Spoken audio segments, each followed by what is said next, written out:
Olá, seja muito bem-vindo e bem-vinda ao Application Security Experience. Eu sou Cássio Pereira e se você trabalha com desenvolvimento de software, eu vou te ensinar neste evento a ser o alfa da sua squad, dominando a implementação de segurança em toda a esteira de desenvolvimento. Você pode até estar pensando, eu trabalho com desenvolvimento de software, mas ser o alfa da squad, dominando a implementação de segurança, não tem como fazer tudo isso, é muita coisa. Né? Ou talvez você pense, em toda a esteira de desenvolvimento, será que é verdade mesmo isso, né? Ou até mesmo possível? Eu te digo que sim, isso é possível porque eu consegui. Eu trabalho com segurança de aplicações e domino a implementação de segurança em toda a esteira de desenvolvimento. Você já sabe, você já conhece a minha história, vocês já me veem na internet aí há anos, né? E eu aprendi uma forma rápida e descomplicada de fazer isso. Né? Dá uma olhada nessa imagem no meu LinkedIn atualizado de 2023. Quero que você preste muita atenção em duas coisas. Assim são quatro, né? Mas duas coisas. Olha os meus dois últimos cargos e onde eu trabalho atualmente. Percebeu que, no mesmo ano, eu assumi como CTO de uma empresa no Brasil. CTO de uma empresa no Brasil. Além de ter mudado para a Europa, né? Me mudei para a Europa e ocupado uma posição de liderança numa empresa global. Eu só dominar a implementação de segurança na esteira de desenvolvimento funciona. Eu não estou falando que você vai dominar a implementação de segurança na esteira de desenvolvimento assim que acabar esse evento. Não é instantâneo, né? Tire isso da sua cabeça. Acabou esse evento aqui, você não vai ser expert. O que eu estou falando é que se você quiser, você também consegue. Principalmente porque nas 3 aulas deste evento eu vou te ensinar as mesmas estratégias que eu já ensinei para outras pessoas. Aqui, dá uma olhadinha. Olá, meu nome é Davi Antônio dos Santos. Gostaria de falar um pouco sobre a aula do professor Cássio, da forma como ele ensina. O método que ele ensina é totalmente diferente na qual a gente está acostumado a aprender nas universidades, nas faculdades, na qual o professor acaba falando e você não acaba entendendo nada e não aprende nada, né? O jeito que ele ensina é um jeito bastante divertido, no qual você entende do que está falando. Ele foca bem na parte do assunto, não fica enrolando ou contando historinha, acaba focando mesmo. Eu recomendo as pessoas terem aula com ele, não só pela essa forma divertida que ele dá aula, mas também o jeito que ele nos ensina é um jeito que na qual a gente é ensinado para se aperfeiçoar no mercado de trabalho, entendeu? Na forma de como está o mercado de trabalho no momento, como está se comportando os profissionais, o que as empresas exigem dos profissionais. Ele aponta bastante esse aspecto do mercado de trabalho, né? E um dos pontos positivos que eu acho da aula dele é o jeito que ele, um projeto, por exemplo, ele não te entrega um projeto assim, ó, é assim que se faz, é desse jeito, não. Ele faz você pensar como você me entregar esse projeto, como seria, o que esse projeto, o que vai ajudar, qual grupo de pessoas vai ajudar. Ele realmente faz você pensar de como realizar um projeto na qual onde você pensa é praticamente como fosse um projeto de trabalho mesmo, entendeu? Na qual você tem que aprender a executar, entendeu? A pensar bem, entendeu? Eu recomendo as pessoas realmente ter aula com ele, porque assim, é uma forma totalmente diferente, onde você acaba aprendendo a ser um profissional melhor. Bom, é isso. Até a próxima.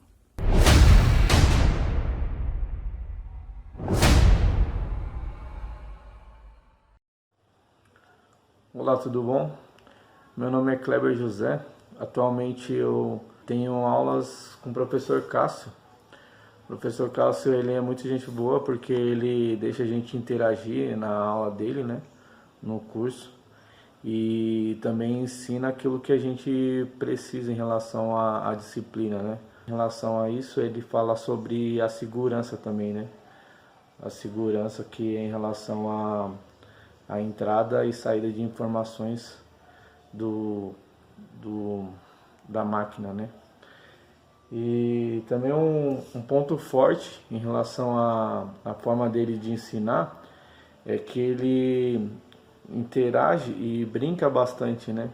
Isso também ele dá uns conselhos bons em relação a, ao curso e também em relação ao meio do curso de tecnologia, né? Que também a gente vai precisar de crescer na área, desenvolver, aprender bastante coisas que além desse mesmo curso ele também ensina, né? E ele também tem umas plataformas no Telegram, ele ensina através do Telegram e YouTube também, tem umas coisas muito boas lá que ele instrui e ajuda também a gente a entender o mercado de trabalho, né? Ele passou bastante coisas sobre o mercado de trabalho que agrega bastante para a gente já saber mais ou menos para que caminho vai após o curso, né? E eu sou grato também a ele por estar dando essa oportunidade aqui de eu estar falando sobre um pouco o que ele ensina aí. Muito obrigado aí. Um abraço.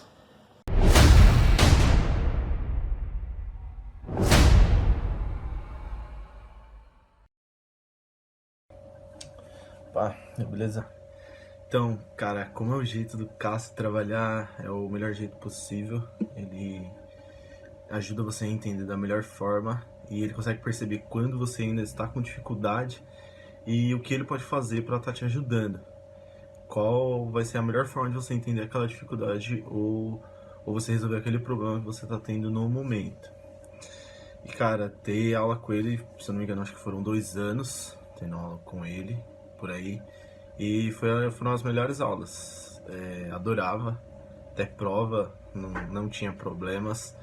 Gostava muito de interagir nas aulas dele.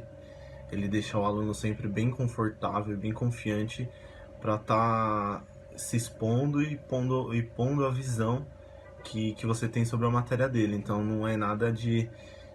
Não tem um certo e errado, mas você tem o seu ponto de vista de estar expressando isso para ele e ele vai te ajudar a entender se realmente você está certo, se você está errado ou no que você está se confundindo. E um ponto positivo da aula dele é justamente isso, esse espaço aberto, né?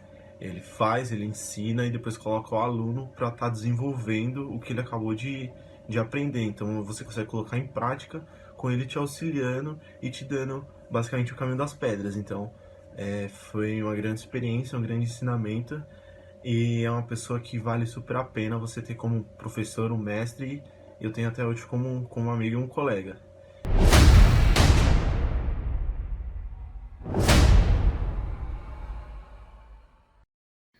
Boa noite, me chamo Ivan Rodrigues.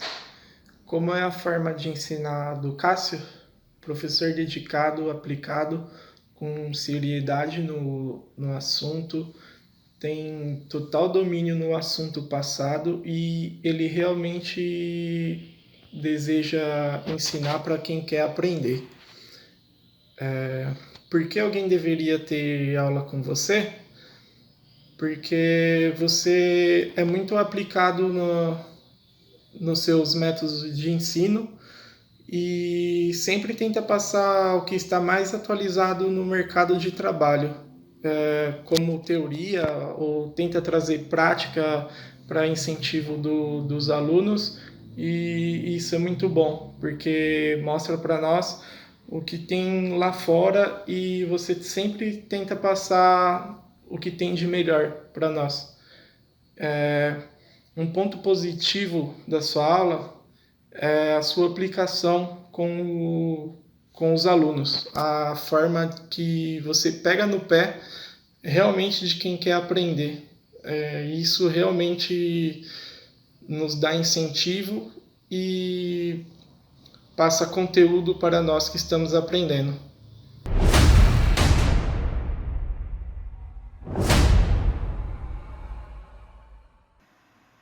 Viu só?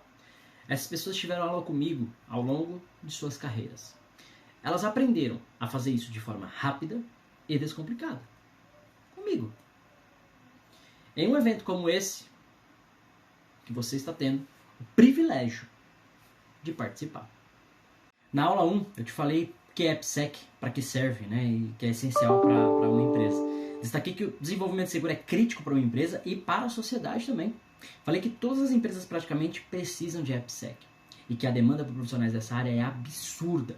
Além de comentar sobre a estratégia de automação, por exemplo. Eu falei sobre os 3 pilares de AppSec que você precisa dominar. Também mostrei a quantidade de empresas ativas no Brasil atualmente. Eu entrei no LinkedIn, te mostrei a quantidade de profissionais qualificados para trabalhar com AppSec. E por fim, eu te mostrei que você tem pelo menos, tá? 3 vantagens em relação a outras profissões. A primeira delas é que você não precisa fazer faculdade para trabalhar com AppSec, com TI, com segurança em geral. E de quebra, não precisa investir em estudos como certificação, por exemplo, caso você não queira, né? Não é obrigatório isso. Segundo, né, você não precisa de nenhum tipo de registro, carteirinha, autorização de órgãos, por exemplo, como são os contadores ou médicos, né? Você não precisa de nada disso.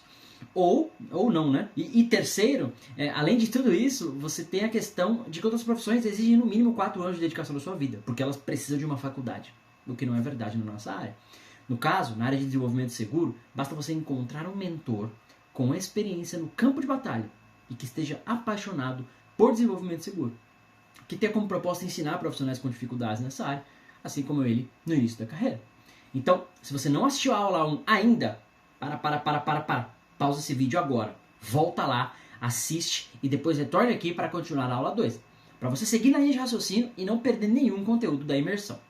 Antes de eu começar o conteúdo da aula 2, eu queria agradecer imensamente os comentários da aula 1. Fiquei muito feliz com a interação de vocês, tá? Lá nos grupos, nos comentários da página, enfim. É muito bacana ver essa rede, essa comunidade de profissionais que trabalham com desenvolvimento de software em geral, se capacitando. Eu espero que hoje, você poste o seu comentário também e eu vou ter o maior prazer de responder o seu comentário ou a sua dúvida sobre a segunda aula. Até lá.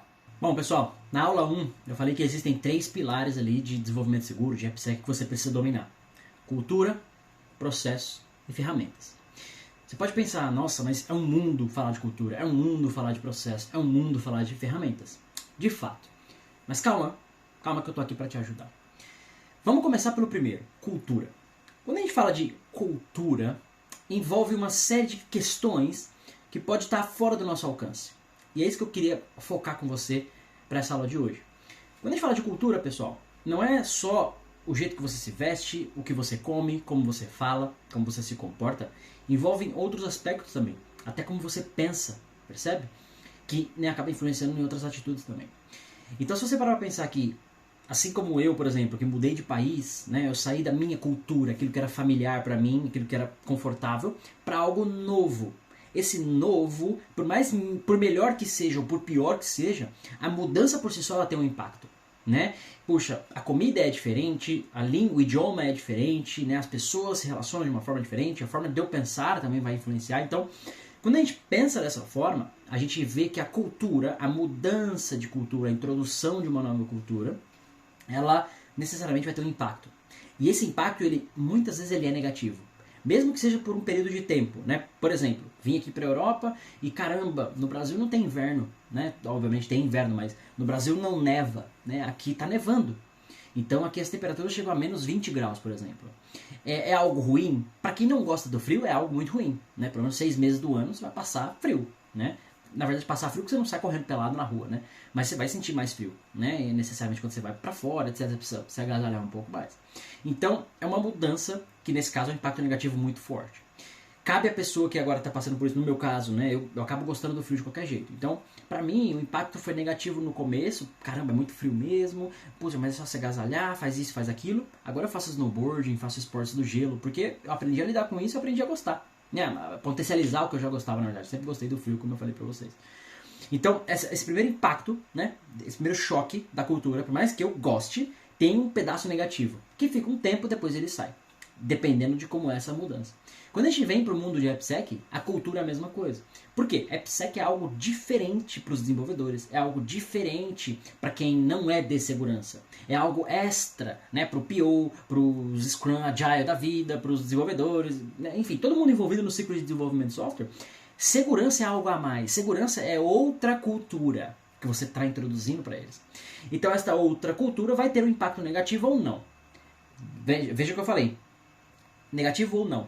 O ou não é o negativo temporário, tá? É o negativo que acaba com o tempo. Por exemplo, você chegou e falou agora, olha, todo código, toda vez que você termina um código vai ter um scan, né? E esse scan, por sua vez, vai buscar vulnerabilidades, vai reportar as vulnerabilidades que têm que ser corrigidas, por exemplo.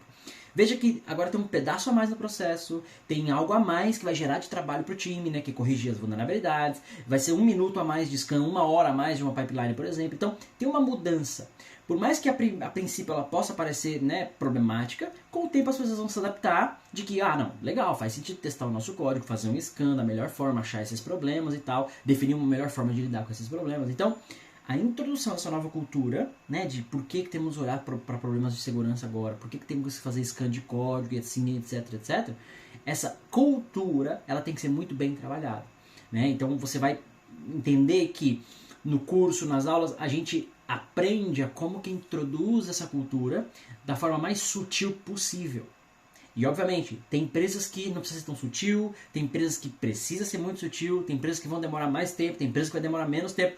Depende. O fato é, você é essa nova cultura chegando nas empresas como o AppSec, né? Por mais que a empresa tenha uma maturidade de AppSec, você vai ter aquelas mudanças, aquelas questões que vão ser introduzidas no mundo do desenvolvimento que elas não pertencem àquele mundo.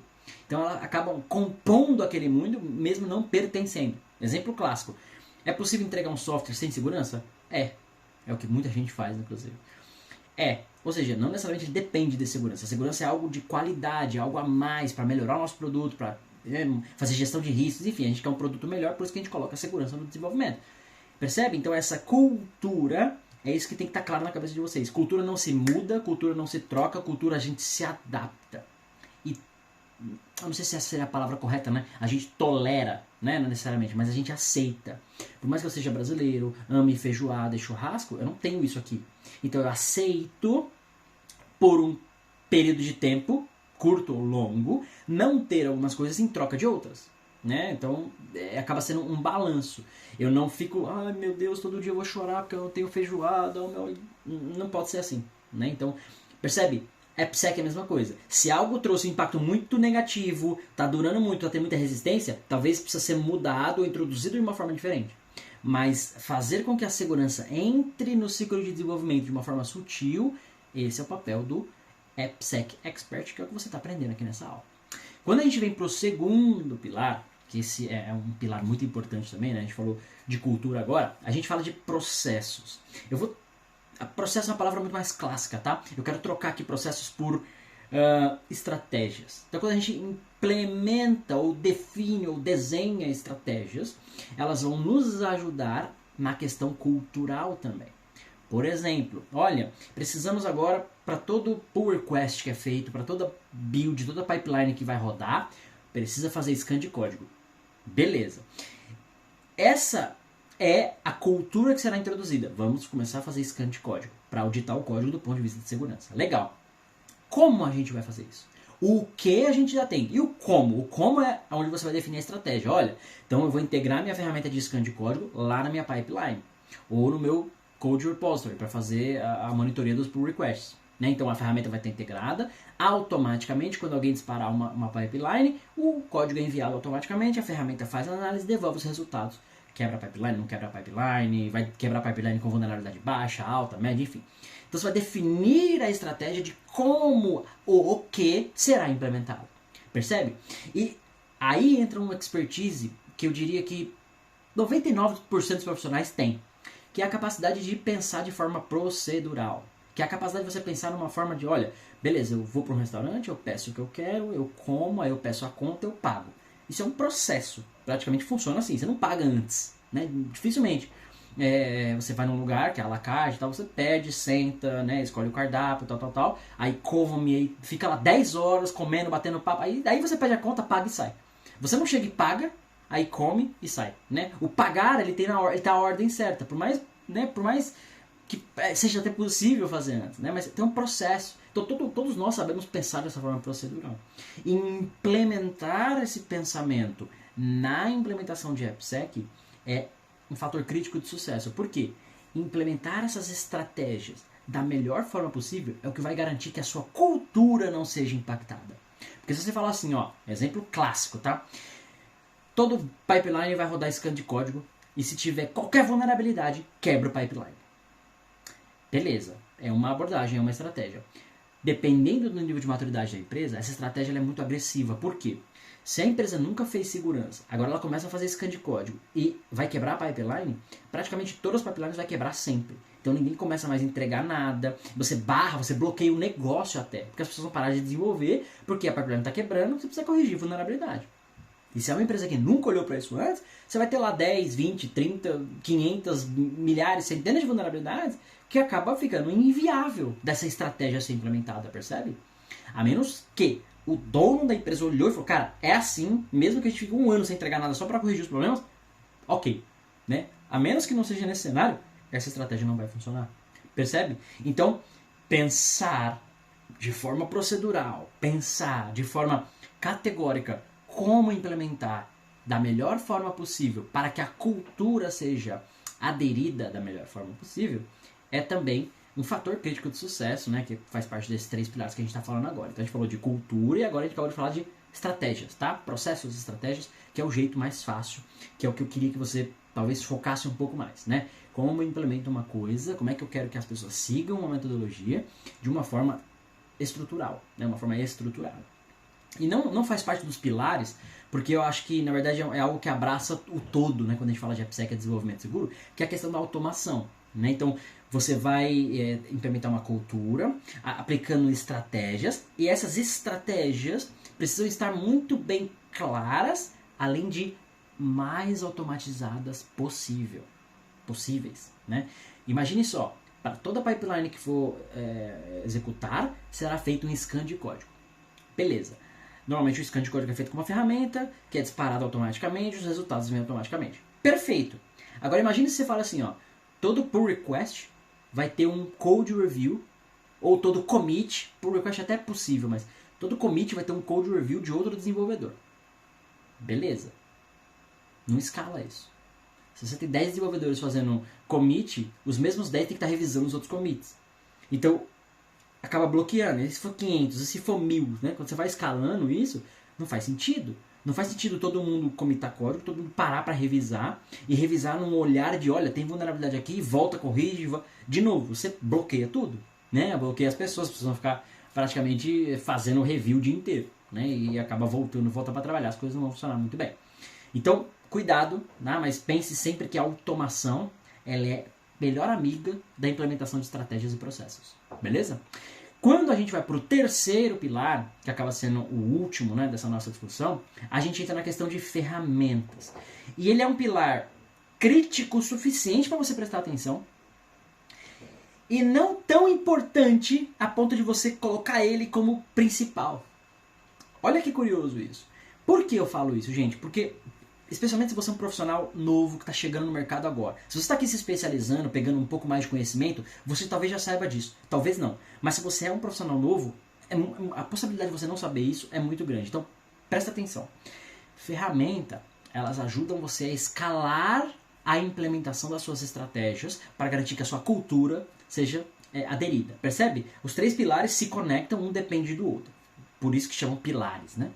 Então, quando a gente fala de ferramentas, elas ajudam você a implementar a sua estratégia para que a sua cultura seja aderida. Mas elas por si só não resolvem os problemas. Exemplo clássico. Temos uma ferramenta de scan de código. Lindo e maravilhoso. Ela ajuda na sua estratégia, na sua implementação da sua estratégia? Não. Ela faz scan de código ali, alguém vai lá, aperta um botão, faz scan de código. Tá. Aí com esse scan de código você fica, vira e mexe, manda um reporte para os desenvolvedores.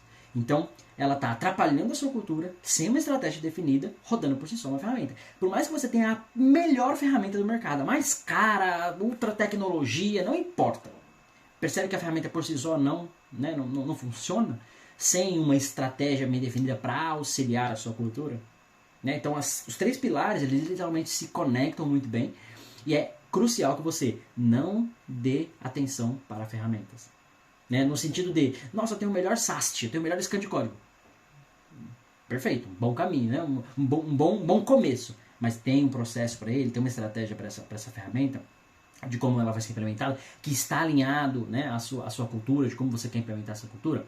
Se a resposta para isso for sim, então perfeito. Se a resposta para um desses for não, talvez a ferramenta não seja a resposta, talvez você precise definir uma estratégia muito boa de como você quer implementar o que é a cultura, e aí vai te dar um norte de, opa, de repente eu nem preciso de uma ferramenta. Obviamente, quando a gente fala de AppSec, desenvolvimento seguro, testes de código, testes de aplicações, dificilmente não tem uma ferramenta envolvida. Tem ferramentas DAST, SAST, SCA para análise de aplicações, para análise de biblioteca, análise de código, e a gente, né, vai ver sobre tudo isso. Óbvio que as ferramentas estão lá, mas quando você fala, por exemplo, eu preciso de gestão de vulnerabilidades, não necessariamente você precisa de uma ferramenta para fazer isso. Ela vai te ajudar a ganhar escala, mas você consegue fazer gestão de vulnerabilidades com Excel, que acaba sendo uma ferramenta, né? Você consegue fazer gestão de vulnerabilidades com as soluções que você já tem, percebe? Então a ferramenta por si só, sozinha, e por que eu quero destacar isso, gente? Porque eu vejo muito profissional caindo assim, mas absurdamente de paraquedas. Nossa, eu sou especialista na ferramenta X. Nossa, ferramenta Y, ou pior, aqueles caras que têm ferramenta de estimação. Nossa, o cara pega a ferramenta, deixa eu ver se tem uma ferramenta aqui. O cara pega a ferramenta aqui, abraça e fala, nossa, essa ferramenta é minha. Eu só sei usar ela, é a melhor do mundo. Sem uma estratégia que vai ajudar e suportar a sua cultura, a ferramenta não é nada. Exemplo clássico. Pega uma furadeira e vai apertar um parafuso com ela. Pode ser a furadeira mais cara, melhor marca e assim por diante. Ela não serve para apertar parafuso. Ainda que você dê uma gambiarra ali e consiga fazer isso, ela pode ser muito, quebrar o seu parafuso, quebrar ali, sei lá, a madeira que você está parafusando ou qualquer outra coisa. Percebe? Então a estratégia não está bem definida. Você precisa apertar um parafuso, aí a ferramenta tem que estar adequada também. Porque senão não orda, né? Então é isso que tem que estar claro para você, gente. Esses 3 pilares aqui são fundamentais em Application Security. Desenvolvimento seguro, DevSecOps. É fundamental. Tem que dominar esses 3 pilares. A discussão vai muito além, tem muita coisa pra gente ver sobre isso, de como implementar essas estratégias, quais são, né, formas de implementar essa cultura e fazer ela ser aderente, quais ferramentas, né, de mercado, quais ferramentas você precisa de fato, tem open source, tem ferramenta enterprise, enfim, né, entender tudo isso. Mas é isso que eu queria deixar claro para vocês aqui nessa aula, né, nesse contexto aqui. Esses 3 pilares têm que estar na sua cabeça.